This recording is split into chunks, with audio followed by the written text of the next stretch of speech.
Okay, this is so weird, but I used to go into my parents' room and lick the iPad and phone chargers while I was charging my iPad. Huh? I was dating this guy, but we had an on and off relationship, and then we found out we were cousins. Jail. Jail.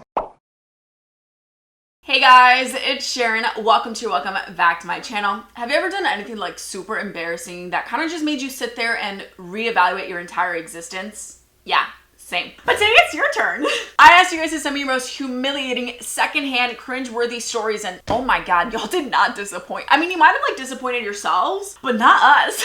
So grab some tea, grab some snacks, get cozy, and let's suffer through these together. But first, let me introduce you to the rankings. In the green, where we all want to be, it is simply, wait, did I write this? Cause same bestie, this is definitely like a canon event or just weirdly relatable. Above that is building character. You know, this was crucial to the plot. Next is middle ground, which is, this is an inside thought. I'm surprised and disturbed that you didn't keep this to yourself. I wouldn't speak about this ever again. Above that is simply, you're a menace. An absolute nuisance to society. How could you? And above that, in the red, is the worst of the worst. It is simply, seek help. I am sadly not a lawyer, police officer, or therapist, which seems to be the trend of the people we need help from. I am just a YouTuber.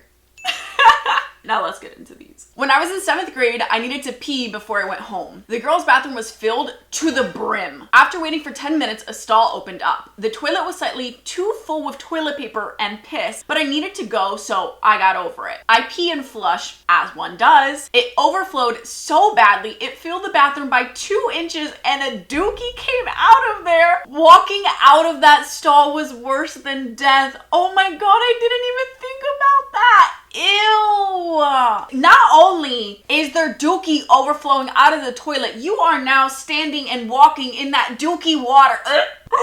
And then, oh my gosh, other people are gonna see you walking out and walking in that dookie water and think it's your dookie. This just gets progressively worse, actually. This was building character. What kind of character? A traumatized character. Wow. This is enough to make me actually never use the bathroom again. I am only overflowing the toilet with dookie water if it's my own toilet in the comfort of my own home, because that's wild. I'm gonna be known as Dookie Toilet Girl for the rest of my entire school year. I'm good. Was there anyone in there? For your sake, I'm hoping there was no one there. I was dating this guy, but we had an on and off relationship, and then we found out we were cousins. Seek help. This is like low-key one of my biggest fears. And it's one of those really odd and specific fears that there's really no reason for me to have that fear, because what are the odds of me ever needing to face that fear? But yeah, if I found out my significant other was actually related to me, my whole spirit, my heart, my soul, my brain crash out. The person I've been kissing is related to me. We come from the same family tree. Yeah, seek so much help. I would simply never date again just because I'd be in fear that everyone's related to me now.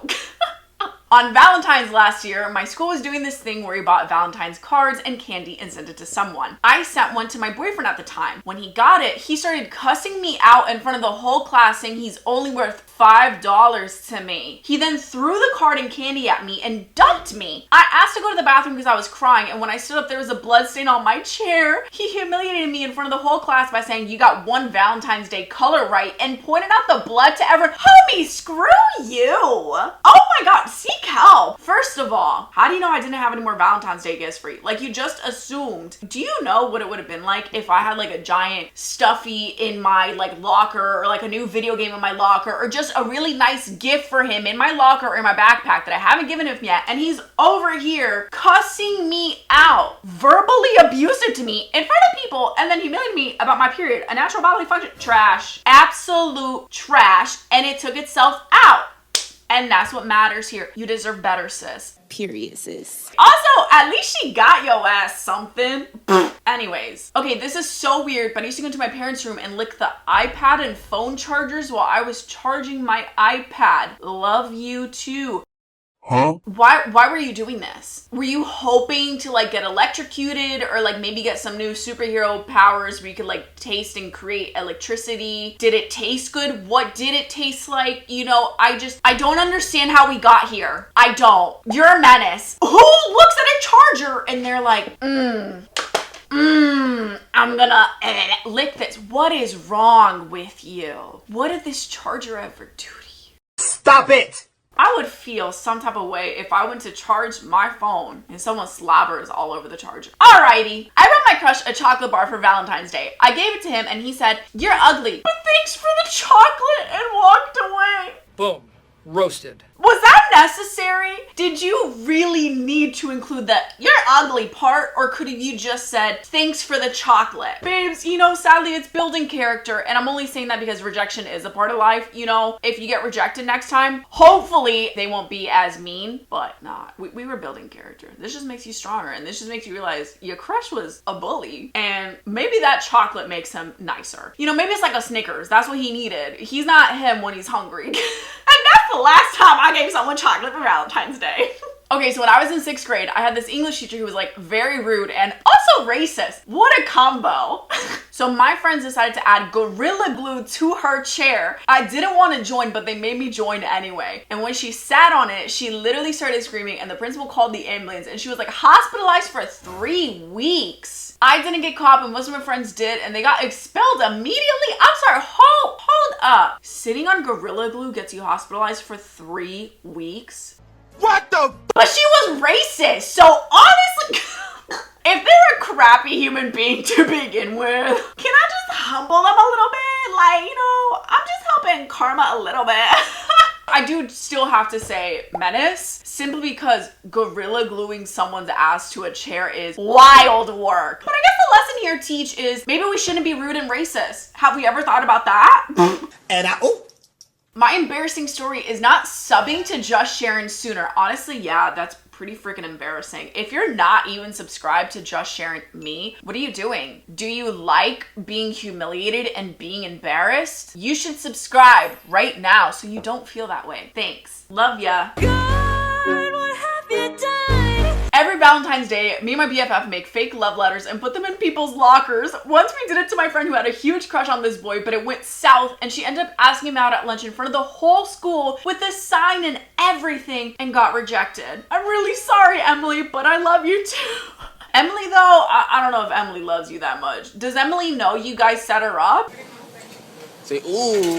Regardless, same bestie. Did I write this? Not that I did this to a friend, but I will never forget in high school. Every year there was like this anonymous like candygram things, and my friend group and I would buy each other flowers and candies through the school and say it's from a secret admirer so people would think other people were in love with us. Ew, this is so cringe. Guilty. But the whole humiliating a friend in front of their crush, that's cold. Sorry, Emily.